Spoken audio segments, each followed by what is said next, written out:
Good morning student. आज मैं PDF number 14 लेकर के आया हूं और इसको आप लोग देखिए। इसमें क्या है, आज का टॉपिक जो है organic farming in India. Organic farming in India, Bharat में जैविक कृषि।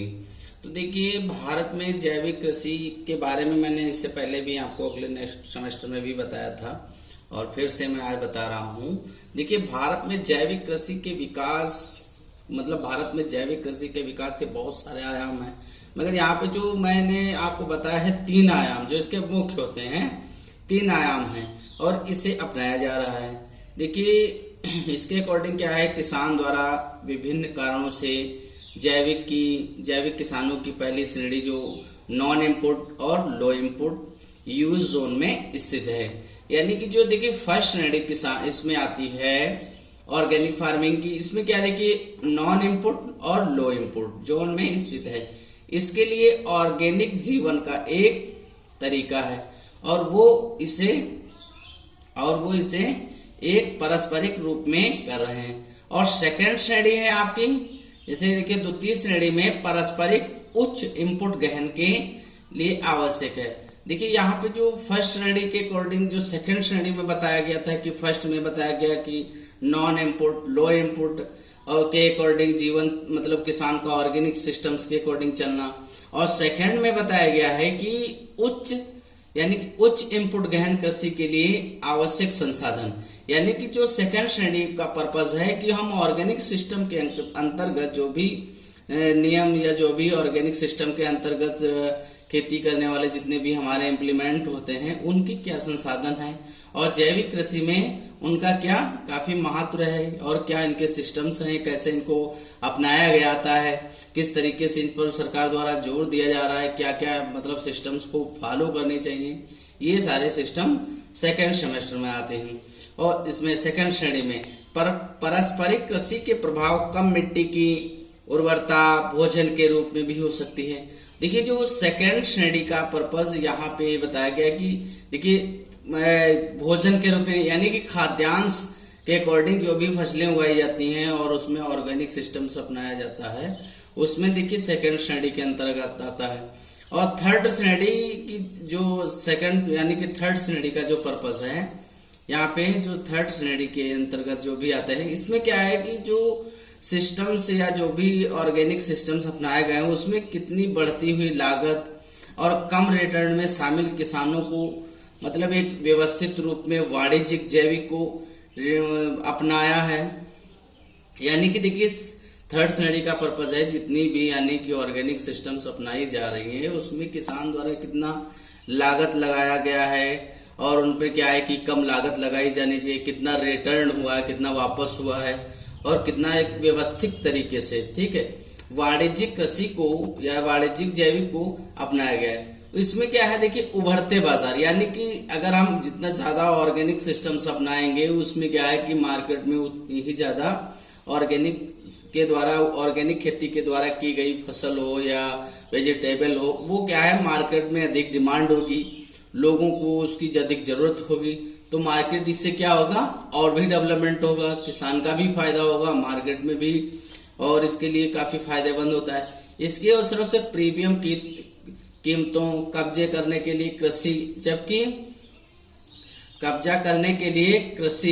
जबकि पहली श्रेणी के अधिकांश किसान पारस्परिक हैं और वे जैविक नहीं हैं। देखिए, जो फर्स्ट श्रेणी के अंतर्गत बताया गया था उसमें क्या है जैविक सिस्टम्स भी अपनाए गए आते हैं और नॉन इनपुट्स के अकॉर्डिंग, यानी जैविक खेती का पर्पस भी बताया गया है और नॉन जैविक का भी बताया गया है।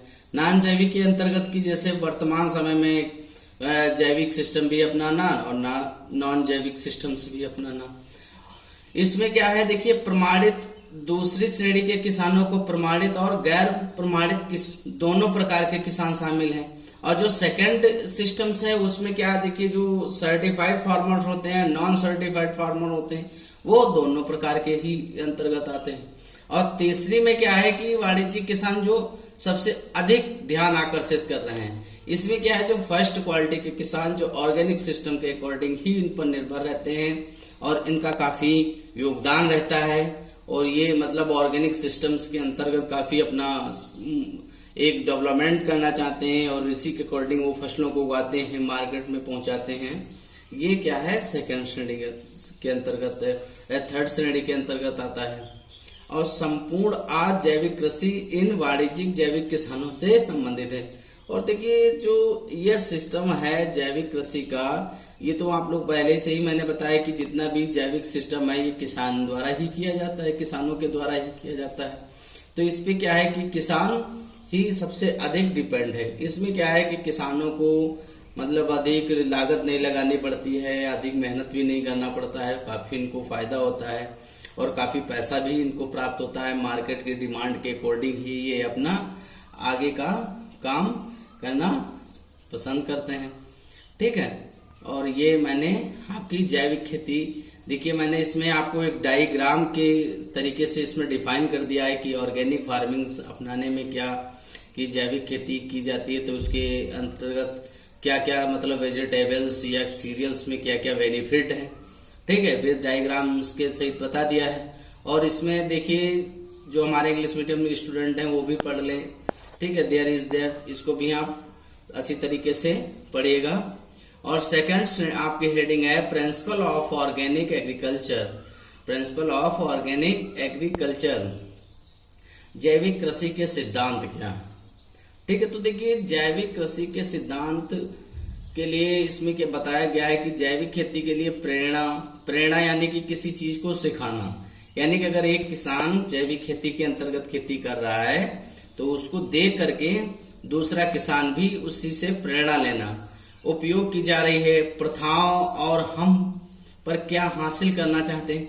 देखिए इसमें क्या है कि प्रेरणा यानी एक दूसरे से लेना, उपयोग की जाने वाली प्रथाओं यानी कि कितना सिस्टम उसमें या जो भी ऑर्गेनिक सिस्टम उसमें उपयोग किया गया है उसमें क्या है कि जो फार्मर द्वारा करना चाहता है उसमें क्या उसके सिस्टम है, ये सारे नियम को जानना है। इसे समझने के लिए जैविक कृषि मार्गदर्शक सिद्धांतों को समझाना महत्वपूर्ण है। तो देखिए जैविक खेती जो भी किसान अपनाता है उसके अंतर्गत इसका मतलब ये रहता है पर्पज की जो भी सिस्टम नए तरीके से करना चाहता है तो उसको एक बार सीखने की जरूर आवश्यकता पड़ती है और जानने की भी जरूर आवश्यकता पड़ती है कि इसमें कितना ज्यादा कैसे हम कंपोस्ट तैयार करते हैं, कैसे क्या है मतलब वर्मी कंपोस्ट तैयार करते हैं, किस तरीके से ये फसल के लिए बेनिफिट है, कितना ज्यादा हमारा इसका एडवांटेज है, डिसएडवांटेज है, ठीक है। और इनके मौलिक लक्ष्य अपनाते हैं जिन्हें उच्च गुणवत्ता वाले भोजन, फाइबर और अन्य वस्तुओं के उत्पादन के लिए महत्वपूर्ण माना जाता है, ठीक है। जैविक कृषि के सिद्धांत आंदोलन के विकास के साथ बदल गए हैं। देखिए जैविक कृषि के सिद्धांत यानी कि जो पहले के अकॉर्डिंग और वर्तमान समय में इनमें काफी डिफरेंस हो गया है, ठीक है। पहले क्या था कि लोग FYM का ज्यादा यूजेस करते थे, अब FYM का यूजेस इतना ज्यादा हमारे पास अवेलेबल नहीं हो पा रहा है। तो इसके अंत क्या है कि वेजिटेबल के छिलके, रॉ मटेरियल, बहुत सारे सिस्टम्स फसलों के द्वारा निकाले गए अवशेष के अकॉर्डिंग तैयार किया जाता है। कृषि में व्यापक अर्थों में लागू होते हैं और इसमें क्या है कि इस जो भी किसान अपनाता है उनको ये तरीके अलग अलग तरीके से अपना रहा है।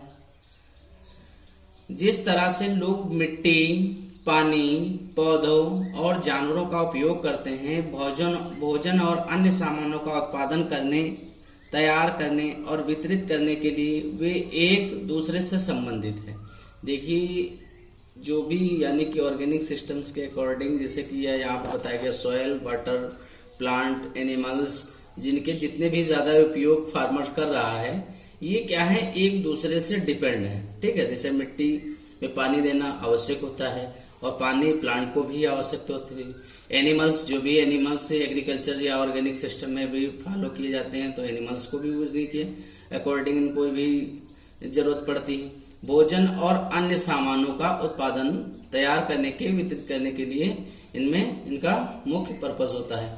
वे एक दूसरे से संबंधित हैं। जिस तरीके से लोग जीवित परिस्थिति के द्वारा बातचीत करते हैं और भविष्य की पीढ़ियों की विरासत को आकार देते हैं। देखिए यहाँ पे बताया गया कि यानी कि आने वाली पीढ़ी या जो प्रेजेंट टाइम में जो हमारा एक सिस्टम से चलता आ रहा है कि मतलब छोटे से बड़े में जाना या बड़े से छोटे में आना, इन सिस्टमों के अकॉर्डिंग ही इनमें काफी जैविक खेती में बदलाव लाया गया है। ठीक है, जैविक कृषि के सिद्धांत अपनी पूरी विविधता में जैविक आंदोलन को प्रेरित करने का भी काम करते हैं। ठीक है, जितने भी ज्यादा हमारे ऑर्गेनिक आंदोलन भी चलाए जा रहे हैं, इसको भी प्रेरित करने का मुख्य यही कारण है कि हमारे पर्यावरण को रोका जाए। बहुत सारे सिद्धांत भारत सरकार द्वारा चलाए जाए। जैविक कृषि बढ़ती है और विकसित होती है। वे दुनिया के लिए जैविक कृषि के क्या कर सकते हैं, ये सारे सिस्टम बताए गए हैं। संदर्भ में सभी कृषि को बेहतर बनाने के लिए दृष्टि है। जैविक कृषि को सैद्धांतिक रूप में आंदोलन में प्रेरित करना है। और यहाँ पे देखिए जितना भी बताया गया कि आंदोलन के रूप में, जितना भी देखिए एक आंदोलन के रूप में इस तरीके से चलाया गया है कि जो किसान इसके प्रति जागरूक नहीं है या लोगों को जानकारी नहीं है, तो इसमें क्या है, एक आंदोलन चला करके लोगों को प्रेरित किया गया, लोगों को बताया गया कि अधिक से अधिक जैविक सिस्टम्स का मतलब प्रयोग करिए, जिससे हमारे एनवायरनमेंट को भी फायदा हुआ। लोगों को इसके बारे में बताया गया। और जो इसके देखिए एक यहाँ पे एग्जाम्पल भी दिया गया है कि इसके अकॉर्डिंग जैसे अगर बताया भी गया है, जिसके लिए वीट और टमाटो, ठीक है, गेहूं और टमाटर का प्रयोग करके जैविक खेती के लिए उपयुक्त फसल किस्मों को प्रजनन करने की आवश्यकता का अनुमान 95% से अधिक जैविक उत्पादन फसल की किस्म पर आधारित है। यानी कि देखिए जो सबसे पहले अगर इनका एग्जाम्पल दिया गया ऑर्गेनिक सिस्टम्स का, तो इसमें क्या है, गेहूं और टमाटर को 95% से अधिक उत्पादन प्राप्त किया गया। ठीक, और इसमें क्या है, वैरायटी डिफरेंशियल्स यानी वैरायटी, एक नई वैरायटी भी लॉन्च की गई जो एक उच्च इनपुट क्षेत्र के लिए नस्लें थी। और ये एक मतलब जितने भी क्षेत्र हैं, क्षेत्र के अकॉर्डिंग इनकी वैरायटियां भी लॉन्च की गई। जैसे जिस क्षेत्र की हमारे मान लीजिए जो नॉन एरीगेटेड एरिया है, वहां के लिए नॉन एरीगेटेड एरिया की वैरायटी का चयन करना, जो एरीगेटेड एरिया है उसमें हमको उस तरीके की वैरायटी का चयन करना। हाल ही के अध्ययनों में पता चला है कि ऐसी किस्मों में जैविक और कम इनपुट उत्पादन स्थितियों के तहत आवश्यक महत्वपूर्ण का अभाव है। यह मुख्य रूप से अकार्बनिक उर्वरक और फसल सुरक्षा आदानों की पृष्ठभूमि के खिलाफ किए जाने वाले पारस्परिक प्रजनन कार्यक्रमों चयन का कारण है। देखिए जो वर्तमान समय में है, इसका यहाँ पे पर्पस बताया गया है कि जो प्रजनन कार्यक्रम जितने भी हमारे सिस्टम चलाए गए हैं या रिसर्च सेंटर में, उनमें क्या है कि अकार्बनिक तरीके से रासायनिक का अधिक प्रयोग किया जा रहा है। उन्हीं के अकॉर्डिंग हमारी हाइब्रिड वैरायटियां तैयार की जाती हैं और इनको क्या है, क्लाइमेट के अकॉर्डिंग इनको उगाया जाता है, जो हमारे लिए नुकसानदायक होती हैं। इसके अलावा कुछ लक्षण जैसे अर्ध बौने जीन, जो कि उच्च इनपुट प्रणालियों में अनाज में प्रवेश करने में नकारात्मक प्रभाव छोड़ते हैं। देखिए जो वैरायटियां भी इसमें इसके अकॉर्डिंग क्या है कि जो अकार्बनिक अकॉर्डिंग द्वारा जो केमिकल्स के अकॉर्डिंग जो वैरायटी तैयार की जाती है, इसमें क्या है कि अर्ध बौनी, जो हमारे इसमें प्लांट होते हैं वो अच्छी तरीके से ग्रोथ नहीं कर पाते हैं, या उसमें जो भी लगने वाला अनाज है या वेजिटेबल है ये अच्छी तरीके से नहीं हो पाते हैं, और हमारा उच्च मतलब इनका अच्छे तरीके से किसान का फायदा भी नहीं हो पाता है, और इसका जो रिजल्ट आता है वो नकारात्मक प्रभाव भी छोड़ता है। और इसमें क्या है, प्रोटीन भी अच्छी तरीके से नहीं वो बन पाती है। ठीक, बहुत सारी ऐसी समस्याएं से निपटने के लिए पेश किए गए थे, और इन चीजों को, समस्याओं को दूर करने का यही सिर्फ मुख्य पर्पस बताया गया कि पोषक तत्व जैविक खेती के ही अकॉर्डिंग द्वारा पूरे किए जाएंगे। इसमें क्या है, और एग्रोनॉमिक स्थितियों के तहत खेती के प्रदर्शन पर क्षमता का उपयोग करें। एक उदाहरण के लिए गेहूं टमाटर का उपयोग करते हुए समीक्षा पत्र विशेषताओं के बारे में बताया गया। देखिए फिर सेकंड जो हमारा रिसर्च किया गया उसमें भी यही बताया गया कि जो वीट और टमाटो का फसल, इसमें ऑर्गेनिक सिस्टम्स अपनाए गए। इसमें क्या किया गया, ऑर्गेनिक सिस्टम। इनमें क्या हुआ, किसान को काफी समीक्षा की गई तो उसका रिस्पांस भी अच्छा रहा और मतलब किसान इसके प्रति जागरूक हो गया। ठीक, तो इसमें देखिए सारे पॉइंट बताए गए हैं। फर्स्ट क्या है, निम्न इनपुट स्थितियां, जो यानी कि हमारी इनपुट आउटपुट की स्थितियां थी उसमें की काफी बदलाव हो गया। सेकंड है जैविक कम इनपुट कृषि के लिए वर्तमान प्रजनन कार्यक्रम, यानी कि जो हमारा इनपुट कार्यक्रम एग्रीकल्चर के अकॉर्डिंग जो प्रेजेंट टाइम में चलाया जा रहा है, इनके काफी सारे बहुत सारे कार्यक्रम हैं। या मतलब रिसर्च सेंटरों पे किसानों को बुला करके नई वैरायटी का मतलब नए बारे बताया जाना, ये सारा है। सेकंड है इसमें, थर्ड है आपका वर्तमान में उपलब्ध प्रजनन चयन दृष्टिकोण, यानी कि जो प्रेजेंट टाइम में जैसे कि क्षेत्रफल के अकॉर्डिंग किस वैरायटी का कहाँ पे किसका प्रयोग करना, ये बताया गया। 4 है आपका विभिन्न प्रजनन विधियों के लाभ और संभावित नकारात्मक दुरुपयोग, यानी कि प्रजनन के अकॉर्डिंग जो नई वैरायटी या जो नया सिस्टम अपनाया गया है उसमें हमारे को मतलब नेगेटिव रिस्पांस कितना रहा, और नेगेटिव रिस्पांस रहने के अकॉर्डिंग ही इसमें किसान के बारे में कितना मतलब एडवांटेज लाभ हुआ, इन्हीं सिद्धांतों की मतलब गणना की जाती है। और आप लोग इसको पढ़िए, जो मैंने देखी इसको इंग्लिश में भी दोनों लैंग्वेज में डिफाइन कर दिया है, और इसको पढ़िए। अगर किसी भी स्टूडेंट को किसी तरीके की कोई प्रॉब्लम रहती है तो आप हमसे पूछ सकते हैं। ठीक है स्टूडेंट, थैंक यू।